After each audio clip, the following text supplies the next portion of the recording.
तो पुण्यात्माओं, परमात्मा को पहचानना पड़ेगा। जब तक हमें ये विश्वास नहीं होगा कि ये सामने रखा एक चमकीला पत्थर वास्तव में हीरा है, लाल है, इसकी कीमत इतनी है, तब तक हम उसका दाम नहीं लगा सकते, उसका मूल्य चुका नहीं सकते, दे नहीं सकते, उसको ग्रहण कर ही नहीं सकते, क्योंकि वो कीमती इतना है।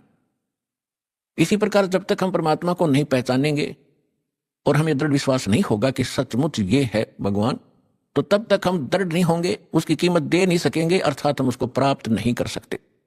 तो उसके लिए हमने सबसे पहले ये विश्वास, हमने ये जानना होगा, दृढ़ निश्चय करना होगा कि जिस परमात्मा को हम प्राप्त करने के लिए प्रयत्न करेंगे, उसके लिए जो भी कीमत हमने देनी पड़ेगी वो देंगे, तो वास्तव में वो परमात्मा है भी कि नहीं। तो उसकी पहचान के लिए हमने कोई आधार बनाने पड़ेंगे। उसके लिए आधार क्या है? सर्वप्रथम हमारे सद्ग्रंथ। वैसे तो सर्वप्रथम हम मानते हैं प्रत्यक्ष दृष्टा को, लेकिन फिर भी हम अपने उस थ्योरी को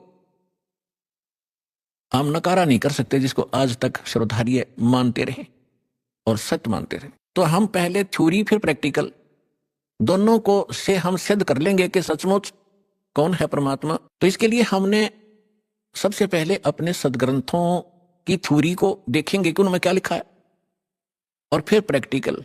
जब दोनों एक जैसा रिजल्ट देंगे तो ही इज गॉड, वो परमात्मा है।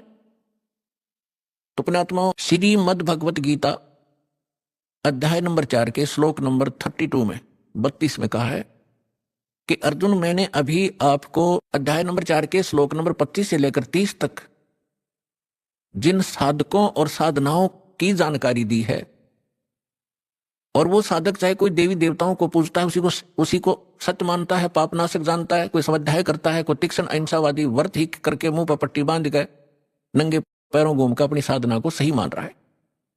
चौथे अध्याय के 32वें श्लोक में कहा है कि इन यज्ञों माने धार्मिक अनुष्ठानों की जानकारी ब्रह्मणे मुखे सच्चिदानंद घन ब्रह्म ने अपने मुख कमल से बोली है। पुण्यात्माओं, दास ने एक शब्द बोला था, गुरु बिन काहुन पाया ज्ञाना, जो थो था बुस छेड़े मूड किसाना, गुरु बिन वेद पढ़े जो प्राणी, समझन सार रहे अज्ञानी। श्रीमद् भगवत गीता चारों वेदों का निष्कर्ष है। चौथे अध्याय के